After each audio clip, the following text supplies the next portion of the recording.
nyasha dzikashaikwa kunakwa rushandi. Papa ari understand nyasha dzikashaikwa kungwara chaiko akushande. Kune vanhu vakangwara kukudarika and they are not making anything in life progress. Mugwagwa matinofamba haisinyaya kuti driving uri correct unodhumwa nari wrong ukatofa. Mwari akasakuchengeta intelligence yako haishati. So when you understand grace, woziva kuti aiwaka zvikonzero zvitori tine munhu atori kubasa izvozvo ane muofisi maanotokindira achipinda chikoro hapana. Vaanotoshare nawo maofisi vane chikoro chinongoita kuti urongo wacho wasabvunze kuti mapepa ako haufa chii.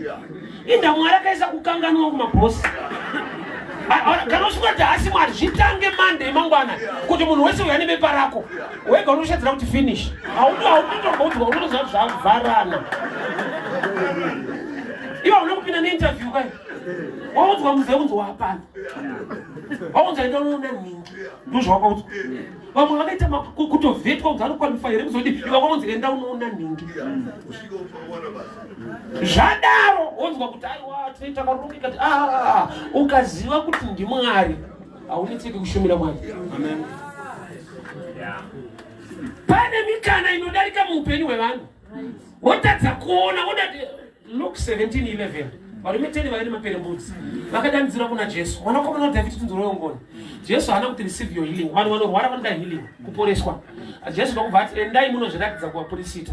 Kuvatuma hakusi kuvaporesa. Bible roti vari munzira vakapora. Zvoroti pane imwe assignment yakakonekta answer padambudziko rako. Kutumwa nekunzi receive your healing zvakasiyana. Sei Bible rati pavakapinda munzira vakapora. Kuda kuti pavakateerera zvaataura vakabva vagadzirisirwa dambudziko ravo. Tine matambudziko asingaendi nekubatwa musoro. I love and respect prayer zvekudaro. Kune machallenges asingaendi nekubatwa musoro. Ada kutoenda nekubatwa mukati memusoro kuziva what to do. Iwa hauzvione munhu paanoberekwa ndatanga kuda musoro. Isaidi kuti panyika pauyo usati wafamba ita sefunga panopanda brain kwete bichana. Panda information knowledge.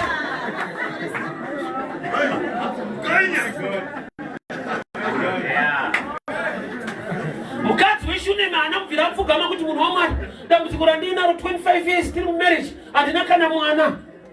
Wakashumira. Wakaita zviri within a capacity a rich.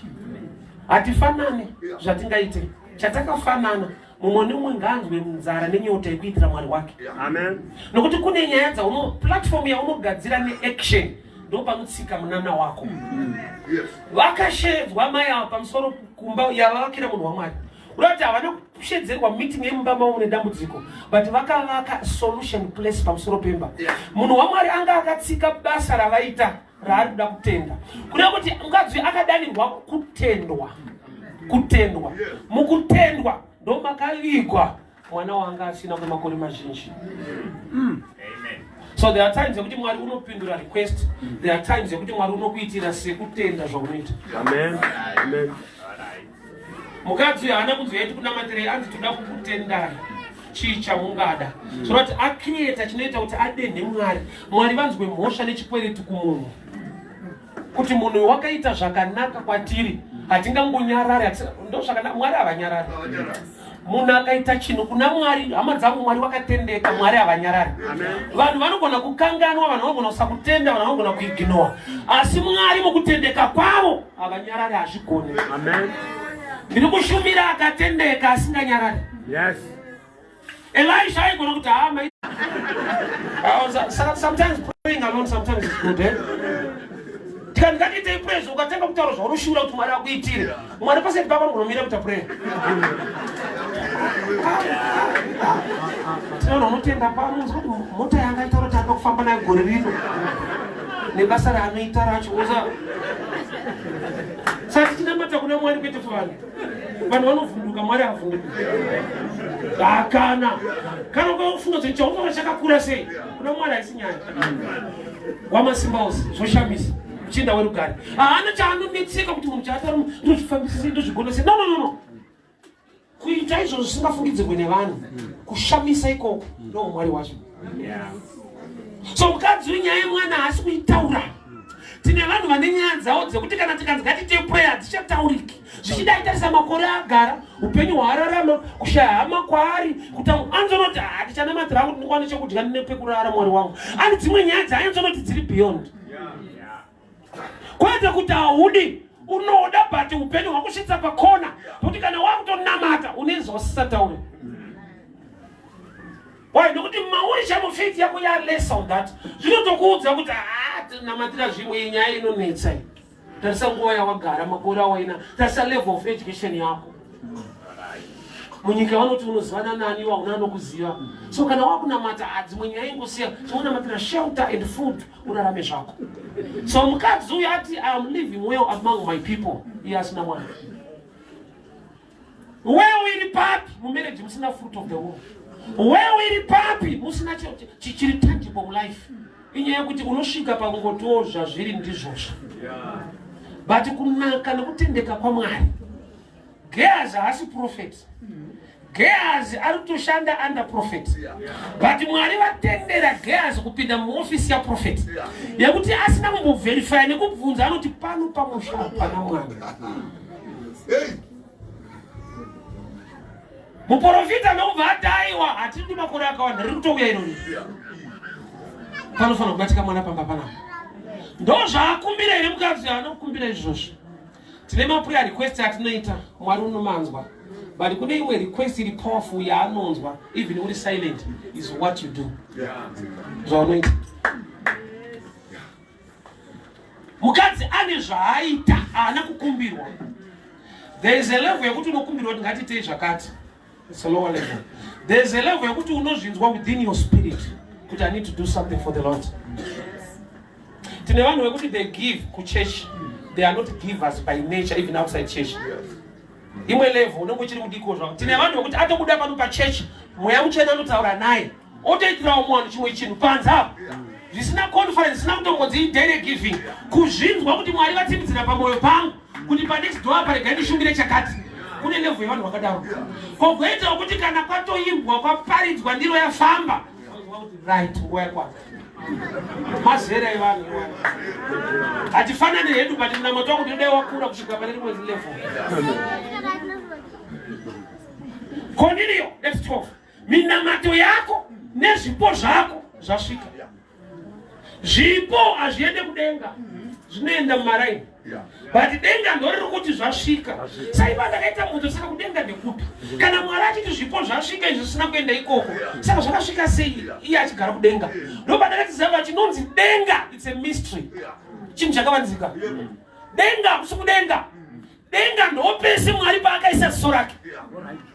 Kana Mwari vachiti minamato yako nezvipo, minamato inoenda kudenga. Zvipo zvinoenda kumaraini. Sei Mwari vachiti zviri kusvikirana.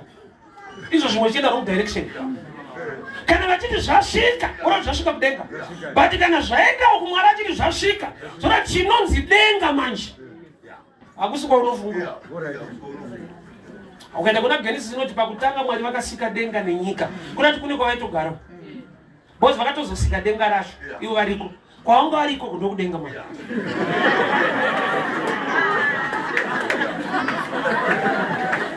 Saka uchinzwa vachiudza Cornelio kuti zvipo zvasvika. Zvasvika mamuri kupi? Zvasvika ikoko ndiriko.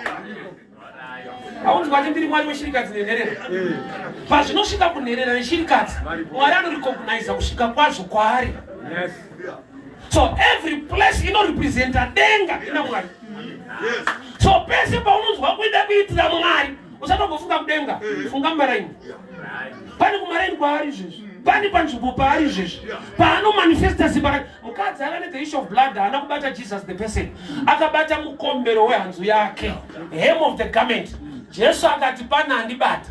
Mubvunzo wobva wati Jesu ihembe rekera kuti munhu.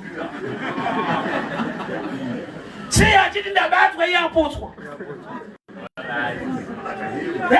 She touched the hem of the garment. But Jesu unoti pana handibata. Ndanzwa simba rangu rabuda. Simba riri mumunhu here kana kuti muhembe dzemunhu. Zvauti hembe dziri pana Jesu dzinotomirira Jesu wacho futi. Why? Nokuti dzinogona kutokuwanisa chiri muna Jesu idzo dziri hembe. Simba parakabuda ndabuda yangu hembe rakabuda muna Jesu, but nekuti hembe dziri pana Jesu, Jesu nehembe dzake chinowana. So kune zvinorepresenta umwari, zvokuti ukaminister pazviri unobata pfungwa yaMwari nemwoyo waMwari. Panyika pano pane tuma embassy twedenga. Umwe embassy unounderstanda. Pane dera ndoita mapepa soko embassy eMozambique. Ndakasvika vakati tiri pa nhasi Independence Day. Nditarisa tisi muna April. Ngati independence wadzi kwedu.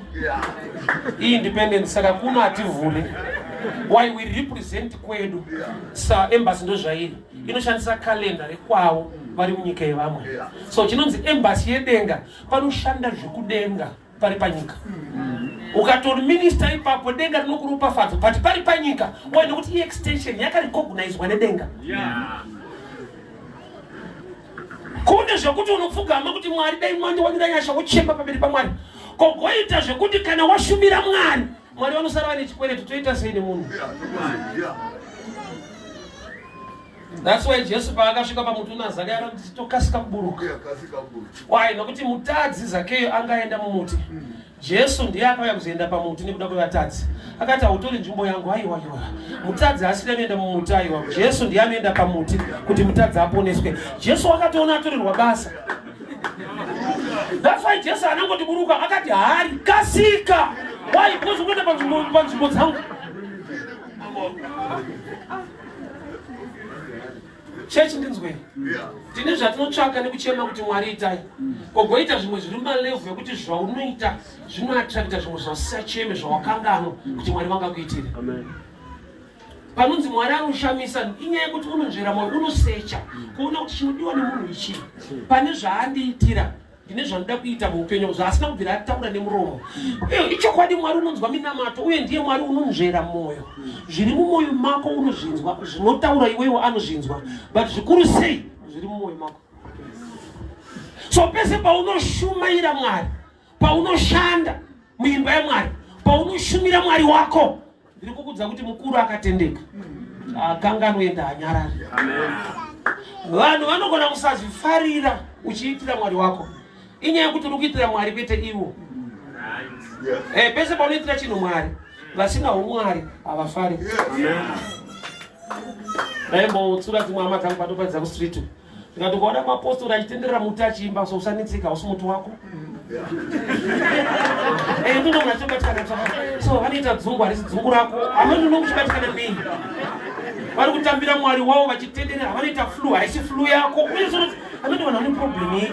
Pese panoitirwa Mwari chinhu unowana kuti macomplaints. Ndozwa kubatikana.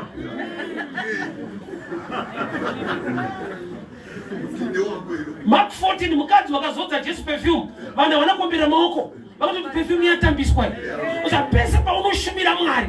Vasina chizaruko sechako avakuencourage. They will never do it. Yes. I remember when I started preaching kwadzano. Muparidza parengiso. My friends and I know chikoro vakauya. Wanza tushamwari ruparidza varizwa Nyasha. Ndokubva nditora paside zvanzi, "Hey, zvakatanga rini?" Akaexplain. Sanza ndakaita dream so. Sando zvinoita vanopenga. Vanotanga kurota. The guy anokuya nemind yekundishora hake aida kuti sendiri kupenga here andibatsire. Madaro zonoti aiwa asida kundikansela, ada kuti ndikanzura. Calling iri mandira ada kuti advice.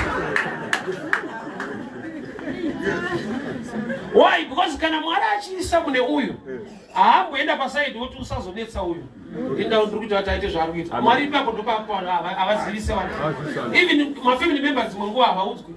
Kudzivinda mudana saka musazokunetsa kana kuparidza havaudzwi. Saka unoona kumukirwa kazhinji kunomukira within the family or friends. Mozi Mwari atanga kubva shamwari dzako. Ndinaye mukadzi achiparidza musapoti havamboda. Zvakwa uri iwewe wakanzwa Mwari aitaura muupenyu hwako. Kana wakanzwa izwi unofanira kuperform. So the Shunammite woman paakatanga kushumira munhu waMwari kudaro usatarisa kuti pa next right koimba muri kuvakirei. Udzati uvakira munhu waMwari uyo kumusha wakapedza wakavaka. Usakona vanhu vangori right but vasinganzwa Mwari. Mazuva aningasina kuipa ngoti hana chizaruko. Beware of good people who are not godly. Vanozokupa advice isina umwari but yakarongeka. Hey, tai uri kuvaka kuchechi kumba kumusha wakapedza. unogara muchechi here, uri bishop here, tando patopinda ndanzwa mwati chechi manje unopedza unotoitwa murombo chechi. Ndikati vanodaro research yavo iripuwa. Unoitwa murombo sei yasoko yauri mhene kana. Wakatoya wakadaro kai. Kunoti wakatoya wakatoitwa murombo kwawaka. Hey! Ati hadiri zvokunopfumisa vanhu. Iwe kana tigona kupfumisa vanhu imbozvitanga kana imbozvipfumisa. Kuiwe wakazvimakirei. Kana wabaya kuzopfumisa mafundisi chimbomira chimbozvipfumisa. Ukaona uchizvitadza uri kuzvinyepera. Kasela. Wakaipasa zerezere mindset yekutadza kushumira Mwari wako.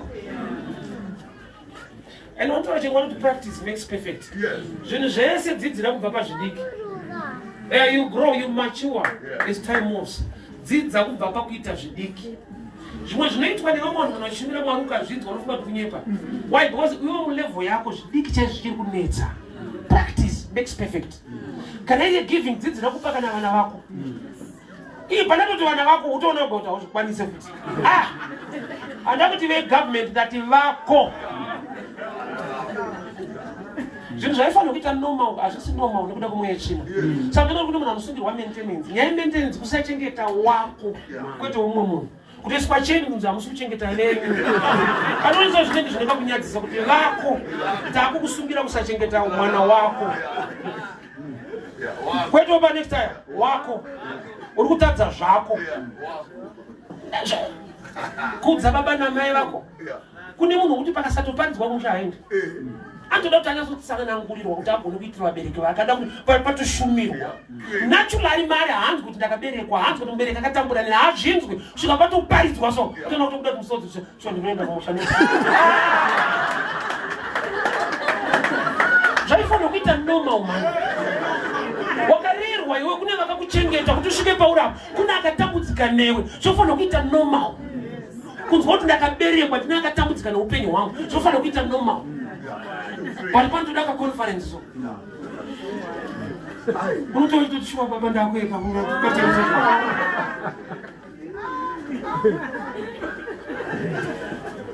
Kushumira Mwari nemaoko ako. Mwari anokupa upenyu anokuchengeta. Zvaifanira kuita normal. Taifanira kuita makwikwi ekushumira Mwari anotichengeta nekutipa upenyu. Mumwe nemumwe achirangarira kwaakabviswa. Upenyu hwaakararama. Zvaakasangana nazvo akazvibuda. Vazhinji vedu vana pamuCovid yakaitika tiripo tikatobuda. Haisi nyaya yemask, haisi nyaya yekusanitizer. Nokuti kune vanga vari more careful. Pastor. Vaiva nemadoctors avo. They are not there. Neukelesi hwako denga raingomuzvengesa zvakadaro. Wotozoda kutonzai dai Mwari wamuitira zvakata zvaifanira kuita normal.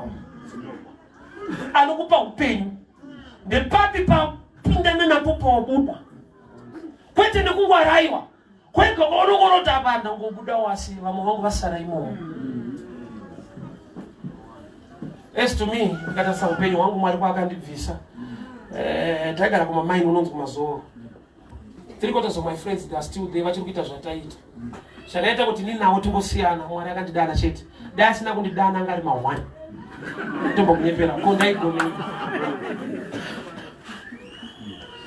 I remember ndakamboshanda kukweko one day nenda kubulayo unoparidza ndikadarika nokukweko kumaini kwandaigara kwandaishanda nevana vangu. Tivaradza ndaigara mukambaka taishanda pakamugodhaka titopinda pasa. Uzava naedu masaladi. Mwana chitoti really ndikati mu really mumaipinda ndara wako. Really maipinda munhu mugombo. Asiri Jesu tikasana matatu tinoparara. No statement raka muzogona kumusikana mbozi baba tikana matatu noparara. Why? Because vamwe vangu vachiri koko. Chakandisiyanisa navo hakusi kungwara, hakusi kurongeka, hakusi kupasa, hakusi kuziva. Iye ndiye akangondindawo zvavo.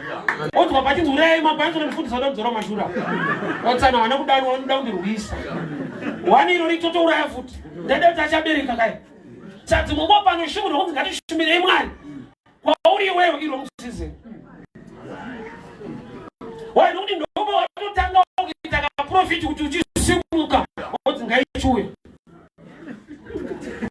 Koteta kubva kunyika kunotambwa raundi pamoka vagwa Maria round wakapirwa zvinhu zvako ouya kuchechi toti Mwari anokupa kubudirira tapedza kudaro tofambisa ndiro kwese kuti vakutora futi shoma yasara iyo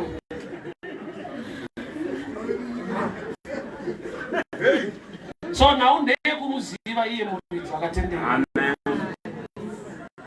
azviitirwa munhu zvinoitirwa Mwari mukadzi weshune maana kuvaka chechi akavato vakaipa and it was a blessed day. Why? It was a temporal structure. Elisha aipfuura nepo kunoti paakapedza mission yekwaenda akasira imba yavo. Unoziva kuti chechi Mwari apinde chechi vanhu vanopinda chechi nokuti vanhu vakapindwa naMwari. Bhaibheri rangu rinoti miviri yedu itemberi yaJehovha. Iye ano idhirire kuti ndikaimba kudaro ndindosumuka. Unozviziva iwe. Kana ndiwo ngavasumudze shuwa. Haya ipi inozikanwa newe.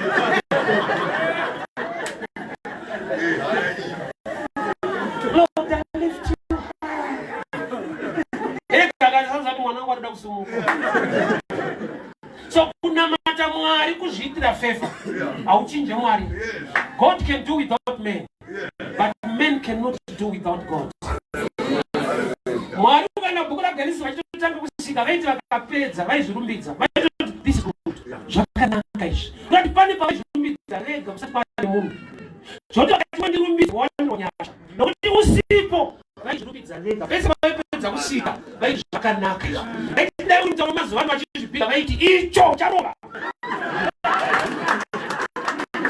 vaizvikudza rega so but ndokuzoti ndega ndichisikawo munhu mushandinamatawo kwete kuti ndichinje andinamate kuti achinje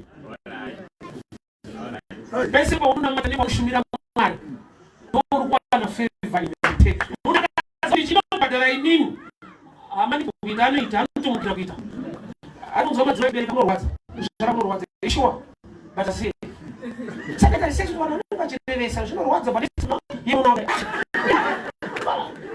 zvinorwadza but the blessing after pain is worth it.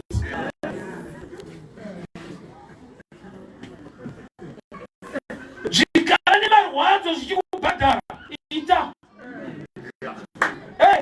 ini kuchikondeka tichairova bozi nokusaza kuti ndorova kakiruda akatana Mwari akanaka but asina rove ndaimuda manje kuti akana basa reokana vashatwa umwe kanongokusiya right ndakura ndopana not tichauye ndiyanga akaita why because akuti nandiroi munhu future chakurova wega future royo rwani rova iwe wadzimai vako vana vako unobatisa kuwanda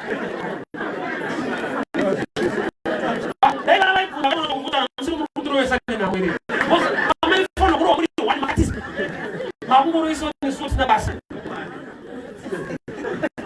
iyo yanga iri worth it.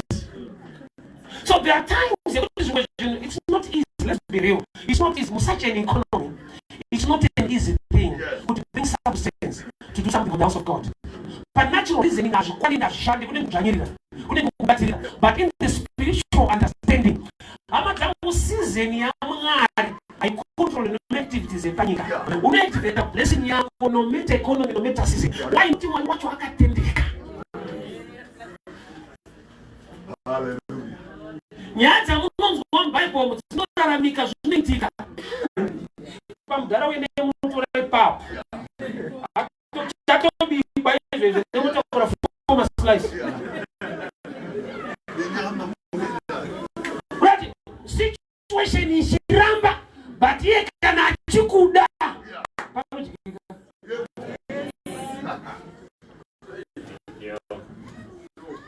amai ava vanonge vataura kuti handina mwana ava vanofunga mwana mutendera dambudziko vakashumira kumunhu waMwari kushumira kwako kane chirevo chakaita kuti Mwari varegere kunyarara hama dzangu kuti Mwari varegere kunyarara mulife mako kune zvinoitwa pane paunodefendwa kwete paunozvidefenda nemuromo wako but unoda kuti une zvawakaitira Mwari wako paunomungirwa Mwari vanova voice against your enemies pane pekuti hakuna chaunofanirwa kutaura kana kutsvaga but nekuti une zvawakaitira Mwari wako unotuma vatumwa wake. Bhaibheri rangu the hand of the Lord is not short. Ruoko rwaJehovha haruna kupfupika. Kana vari loko vakakuvenga vabvunza Maria abereka Jesu haana kupiwa zvipo nevanhu velokawo. Mawise men from the east vakabva here kuti taonekere kunyika kwedu tikauya vanhu vakabva from why because malocals vane zvavasingatende zvaataura kuti nombu ndemweya vantu uchapiwa nemweya zvipo uchapiwa nemweya hatiwa ndemweya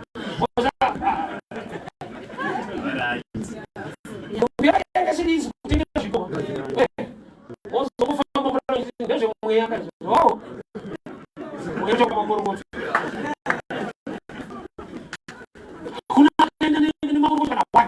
the wise men from the east.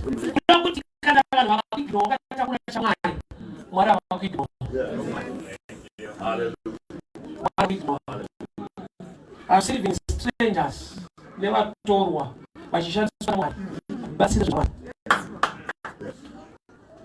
Chechi ikatatsikuita, Mwari wacho achida kuti zviite, chechi kusvika painoshamisika kuti zvakazofamba sei. Why nokuti iye hanyarare. Amen. Hallelujah. Panedera tenda kuona chinde moyo kuona itu marondero. Takasvika pamutangadu amati wavhara mashops tinenge tatoda drink. So akavhurwa power. Tikapinda power tanomira papa pana chibati zvine power.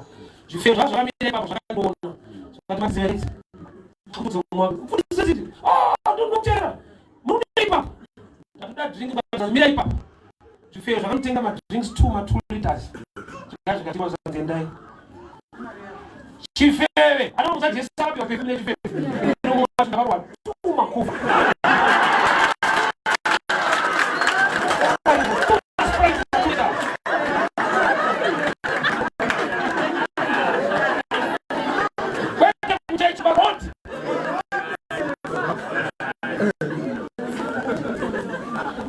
Strangers can be here, but you want to supply nyama.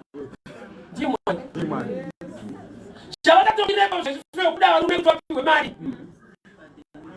Vanhu vanga vakutopawo futi mari yacho vakubudisa futi. Haisi necha yavo. Nyasha dzaMwari dzikabata pamusoro pelife yako. Even vanhu vakasaunda vakasamira newe. Iye anhu haanyarari. Amen. Iye haanyarari. Shamwari dzaita vati mari today they celebrate me. I remember pambano lero jakuwadzana. Muroja unjafamba padza panika kupenga zo. Vanyara nini. Vaita vagare marengero karusero. Mwana usimu manje wabona ma TV ma radio ndio vakutofamba kuti agara petu chaika petu. Rume pa petu chaika. Vanono chinja. Iya kuroba kaza vatu. Nenguwa ya ushimira mai. Sasa zaita zvakanaka. Hivi na watu wanaweza kufanya. Tutaona magrupu ya mashamba umwe. Itaka maruno zo edit. Wakati uko mzukuru, ndio sekuru palo, unao. Ndio zangu ni mwiko na tunazaje kushaya kunovengeza. Unisha, nishao jana ndivengere. Pano kuendera kushaya. Life ina two sides. Unovengerwa kushaya kana kuwana. Ukawana stereki ndio kutipedza unoshereketa. Ukashaya anotinetsa musiye unovengerwa. Saka mu life unokutsvaga kwekuvengerwa. Yekuti wevengwa haiko. Yekuti unovengwa zvoitoriko. Kwekuvengerwa ya choice. Izvo zvino zvauri zvakatomaka. Wakagara vari 1 Kings chapter 3:16. Wagara vari tumba. Umwe paakakuita mwana ndokubharara wakakafa. Ndokubva umwe. Wagara vari mbavha 2. Dzakamira kuti zvomwe zvikaita mutoro. Vachaita kuti vagerese mwana nokuwirirana. Vawirirana nokuti ndokwasina chinhu. Saka zvino mwana unofarira iye kuti asapaita mushemushe. Ukakombora kuti unowirirana nemato dzako. Vanenge vako kutokuita nawo. Inyama kuti pase mulevo izvo. Mwana unoba dzimishana. Vanenge vese. Kune vanhu vakatadza kuwanikwa nokuti shamwari yake ngaanoudza murume achada kurowa kuzimusha. Saka panoti munhu. Vamoda zvochowirana netsutsi ravo nembavha yavo nemhuri yavo. Wai nokuti pane zvisati zvaita zvakanaka. Vhangeri rangu ndeyekuti usarega munana uchidarika. Amen. Usarega blessing ichidarika. Yes. Kune zvaunofanirwa kubata pamusoro. Ugoita mupacho unofanirwa kuva neruzivo. Kuti uzive zvekubata. Prayer yakanaka unoitira kutaura kuna Mwari. Chakanakisa zvaunoitira Mwari wacho. Action kunamata kuita. Munamato kutaura. Kunamata kuita action. Ndokunamata. Munamato nekunamata zvakasiyana. Mwari anonzwa munamato munamati. Kana usina kunzwa ndizwa unonjausha. Munamati anoita zvinotaura Mwari. Saka paanonamata Mwari anonzwa munamato wemunamati wemunhu anoita zvaanotaura.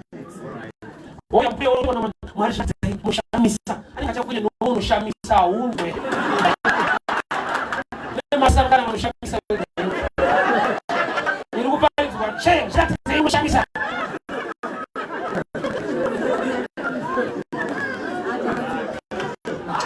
I'm just about to sit down.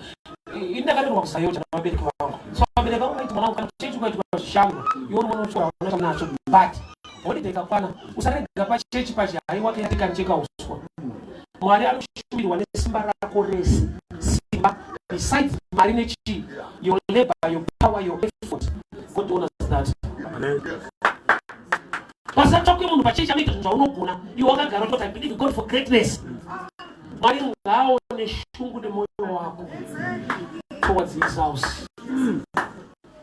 Pacho apindure munamato, anopindura munamati kuti anopindura muiti wezvaanotaura.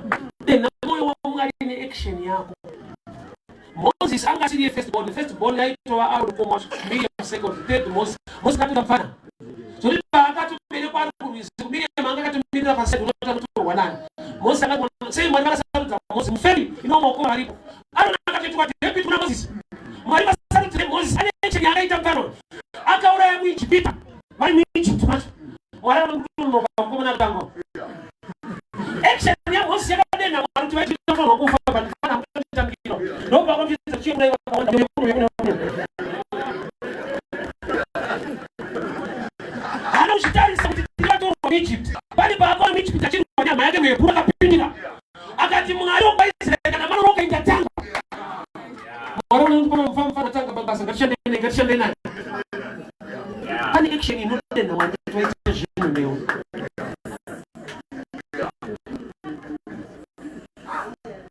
Manacho aliposimbacho lilipo. Simba lako unao. Anoshimirwa nyangwe nesimba lako rose.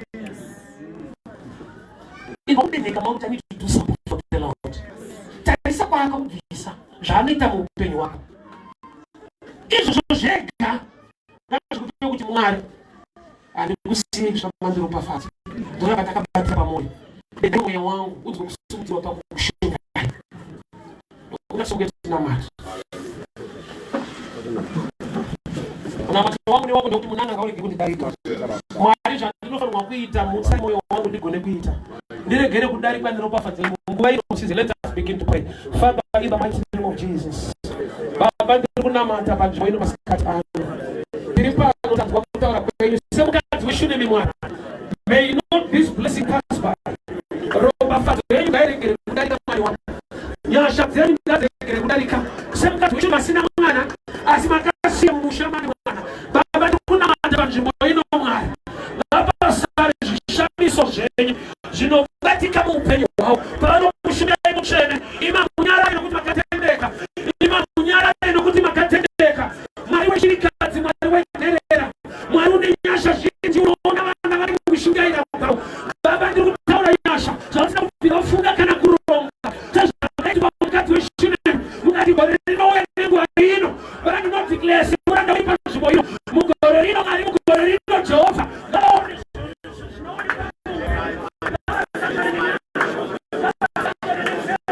Zvakanaka muupenyu ngazviitike. I speak blessing and faith. Paterekei Mwari vanokushumirai, vanokushingaira mukubata kwavo. Rangaraiwa mhuri dzavo, rangaraiwa mabasa avo, rangaraiwa utano hwavo.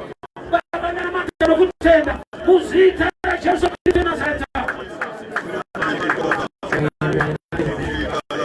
Nakumbira usukudzi maoko ako mdikani wangu. Ita this declaration. Father, I decree and I declare. Matituma nechikonzero. Datara is within you and then. Shall declare a thing and it shall be established. Don't declare by Kenekano of Joanna. Mugushima Yapao. The Kushima and Village of Baba. The Asana Funga can rota Baba. Gaji. Do not declare the motor. Do not declare my state to get a Mulaka. Do not have financial doors to be opened. But don't